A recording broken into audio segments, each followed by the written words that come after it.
Hello, my friend, and welcome back to Unfiltered Mindset. Before we begin today's message, I want you to pause for a moment and hit that subscribe button. Not for me, but for yourself. Because on this channel, we are not here to waste time. We are here to build you, to wake you up, to sharpen your mind so that no one, no manipulator, no fake friend, no stranger with hidden intentions can ever use you or play with your life again. So subscribe and let's walk together on this journey of truth. Now, today, we are going to expose something that most people never notice. It's so subtle, so invisible, that it slips past ordinary conversations like smoke. It doesn't feel like a trick. It doesn't feel dangerous. In fact, it feels like you're in control, like you're just correcting a harmless mistake. But in that correction, you are revealing the truth. This method is called elicitation tactics. Elicitation is a psychological technique used to draw information out of people, not by asking directly, but by leading you into giving it yourself. Governments use it, secret agents use it, interrogators use it. But here's the scary part. Ordinary people also use it. A jealous neighbor, a curious colleague, a fake friend, even someone who smiles to your face while secretly wanting to know your weaknesses. They may never say, "Tell me about your life." Instead, they'll say something false. They'll make a wrong assumption, and your natural human instinct is to correct them. That correction, that is the gold they wanted all along. Let me show you how subtle this really is. Someone says, "I guess you live alone." You quickly respond, "No, I live with my wife and kids." Now they know your family situation. Someone says, "You must be working in that office near the airport." You laugh and reply, "No, not there. I work closer to the city center." Now they know your workplace. Someone says, "So you usually work night shifts, right?" You correct them, "No, I work mornings." Now they know your daily routine. Do you see the danger? They never asked you directly. They didn't say, "Where do you live? Where do you work? What time do you leave home?" They didn't need to. You volunteered that truth when you corrected them. And here's what makes this tactic so dangerous. It hides in plain sight. It feels like casual talk. It feels harmless. But piece by piece, word by word, you are handing them the map of your life. And the most shocking part? You will never even realize you've been manipulated. You'll think you were in control. You'll think you were just fixing a mistake. But no, you were being played.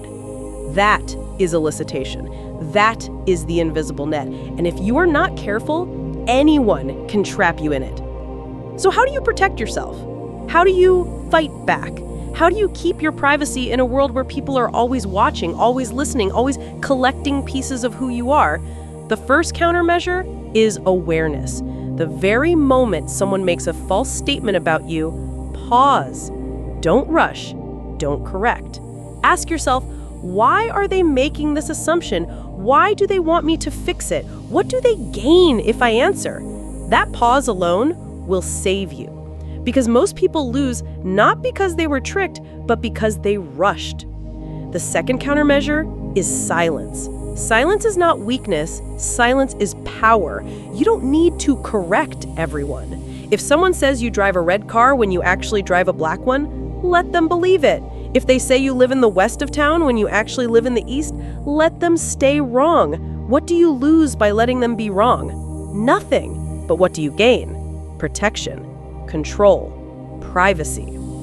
The third countermeasure is controlled answers. If you feel pressured to respond, don't hand them the truth on a plate. Stay vague. If they say, "You must be working nights," you can simply say, "Work keeps me busy at different times." If they say, "I guess you live with family," you can say, "Life has its arrangements." You've spoken, but you haven't confirmed. You've given words, but no truth. That is how you protect yourself. The fourth countermeasure is value your privacy. Listen to me carefully. Your personal life is not cheap. your routines, your home, your family, your weaknesses. This is priceless information. But too many people throw it away in casual conversations as if it's nothing. Stop treating your privacy like garbage. Protect it like treasure, because once it leaves your lips, you cannot take it back. And here's the fifth and final countermeasure. Be comfortable with being misunderstood. Most people fall into the elicitation trap because they hate being misunderstood. They cannot stand when someone thinks wrong about them. But here's the truth. You don't owe anyone the right version of your story. Let them think what they want. Let them carry their assumptions. It is not your job to fix their wrongness. Your job is to protect your life. My friend, I want you to imagine this. Picture a ship in the ocean. The ship doesn't sink because of the water outside. It sinks because water gets inside. That's how life is. People cannot destroy you from the outside unless you let their questions, their assumptions, their false statements creep inside your truth. The moment you start correcting everything, you start leaking. And small leaks sink great ships. So, guard your ship. Guard your tongue. Guard your truth. Elicitation tactics may be subtle, but once you know them, once you recognize them, once you master silence and vagueness, you become untouchable. People will throw false statements at you like fishing hooks, but you'll smile, you'll stay calm, and you'll walk away with your privacy intact. Remember, your life story is yours. Not everyone deserves it. Not everyone should have access to it. Protect it the way you protect your dreams, your dignity, and your peace. This has been Unfiltered Mindset. Don't forget to subscribe, because here we don't just talk. We build you. We prepare you. We wake you up. Until next time, stay private, stay wise, and stay unfiltered.